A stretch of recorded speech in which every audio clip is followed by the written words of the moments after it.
صحیح بخاری اور صحیح مسلم کے اندر یہ حدیث موجود ہے. اللہ کے محبوب صلی اللہ علیہ وآلہ وسلم نے فرمایا اسلام کی بنیاد 5 چیزوں کے اوپر ہے.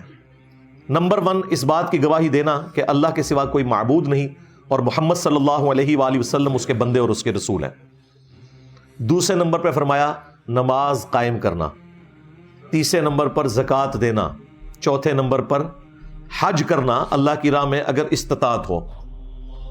اور 5ویں نمبر پہ فرمایا رمضان کے روزے رکھنا. اس سے آپ اندازہ لگائیں کہ اسلام کی بنیاد جن چیزوں کے اوپر ہے ان میں سے رمضان مبارک کے روزے ایک چیز ہے. پھر صحیح بخاری اور صحیح مسلم دونوں کے اندر یہ حدیث موجود ہے کہ اللہ کے محبوب صلی اللہ علیہ وآلہ وسلم نے فرمایا جس شخص نے بھی ایمان اور احتساب کے ساتھ یعنی اس نیت کے ساتھ کہ وہ تزکیہ نفس اپنا کرے گا، اللہ سے ثواب لینے کی امید جس کے اندر موجود ہے،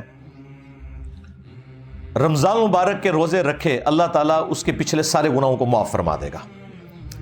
اور جس نے ایمان اور احتساب کے ساتھ رمضان مبارک کی راتوں کا قیام کیا، قیام اللیل جسے آپ تراویح بھی کہتے ہیں، اس کے بھی اللہ تعالیٰ پچھلے سارے گناہوں کو معاف فرما دے گا.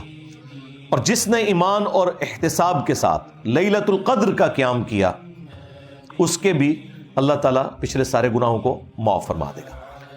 تو لیلۃ القدر تو رمضان مبارک کے آخری عشرے کی طاق راتوں میں آتی ہے. یہ پچھلے دنوں جو میری شب برات سے متعلق ویڈیو ریکارڈ ہوئی تھی اس میں نے تفصیلاً اس کے اوپر گفتگو کر لی ہے.